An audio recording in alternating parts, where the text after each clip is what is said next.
Hi friends, இன்றைக்கி எபிசோடில் வெண்ணிலா நமக்கு தான் கல்யாணம் ஆகிடுதுன்னு சொன்னதை கேட்டு எல்லோரும் அதிர்ச்சியில் இருந்தோம். ஆனால் கையை காட்டுறா, உங்கள் அம்மாவோட மோந்திரத்தை மாற்றினீங்களே, உங்களுக்கு தெரியலையா, ஏன் இப்படி இருக்கிறீங்கன்னு சொல்லிட்டு ட்ரீமாக தான் எல்லாத்தையும் நினச்சி பார்க்குறா. கட்டி பிடிச்சிது அவர் மோந்திரம் போட்டதெல்லாம்.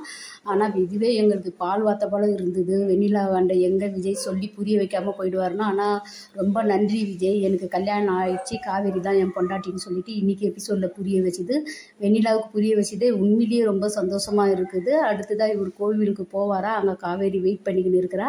நம்ம காவேரி ஆட்டோவில் போகும்போது ரொம்ப சந்தோஷமாக நினச்சி பார்த்துக்கின்னு போகிறா. விஜய் காதலை இந்த விஷயத்த சொல்கிற மாதிரியும் கிட்ட எடுத்து காட்டுற போல் அவர் தூக்கி கொஞ்சிற போல் குதிக்கிற போல் பயங்கரமாக பேசுகிறாரு நம்ம விஜய். இனி யார் எதிர்த்தாலும் பரவாயில்ல, உங்கள் அம்மாவே எதிர்த்தாலும் பரவாயில்ல, இனி நான் உன்னை கூட்டின்னு போகாமல் இருக்க மாட்டேன், நான் அப்பாவாக போகிறேன் இந்த சந்தோஷத்தை ட்ரீமாக கொடுத்துருக்குறாரு. இருந்தாலும் ஓகே தான். ஆனால் இதை சந்தோஷமாக நிஜமாகவே காட்டியிருந்தாங்கன்னா நாங்கள் விகா ஃபேன்ஸ் எல்லோருமே ரொம்ப சந்தோஷப்பட்டிருப்போம். ஆனால் போதுமான வரைக்கும் வெண்ணிலாவுக்கு புரிய வச்சார், அதுவே ரொம்ப சந்தோஷம்தான்.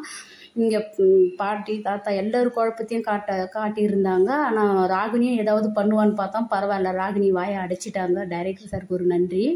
நம்ம காவேரி அடுத்தது வெயிட் பண்ணிக்கின்னு இருக்கிறா. விஜய் அந்த இடத்துல கோவிலுக்கு வருவாரா, ஏன்னா அங்கே வெண்ணிலாவை சமாளிச்சுட்டு கோவிலுக்கு வந்தாருன்னா நம்ம காவேரி முதல்ல ஓடி கட்டி பிடிச்சி சொல்லணும் இந்த விஷயத்த. நீங்கள் அப்பாவாக போகிறீங்க, நான் அம்மாவாக போகிறேன், கனவோடு நிறுத்திடாத காவேரி.